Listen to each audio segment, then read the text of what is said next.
अजितदादा गटाचे देवेंद्र भुयारे यांचं जे वक्तव्य आहे ते केवळ महिलांचा अपमान करणारं नाही, तर ते इथल्या शेती व्यवसायाशी निगडीत असणाऱ्या प्रत्येक शेतकऱ्याचा अपमान करणारं आहे।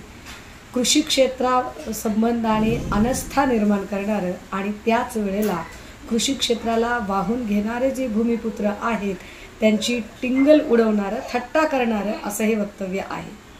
दुर्दैवाची बाब अशी की शिंदे, फडणवीस, पवार या त्रयींच्या अनेक वाचाळवीरांकडून वारंवार अशी वक्तव्य होतात, पण त्यांना आवर घालण्याची कुवत किंवा त्यांना आवर घालण्याची इच्छाशक्ती सरकारमध्ये बसलेल्या या तिघांचीही अजिबात नाही। आणि त्यामुळे हा मुजोरपणा, हा वाचाळपणा दिवसेंदिवस वाढत जातो, जो अत्यंत दुःखद आहे।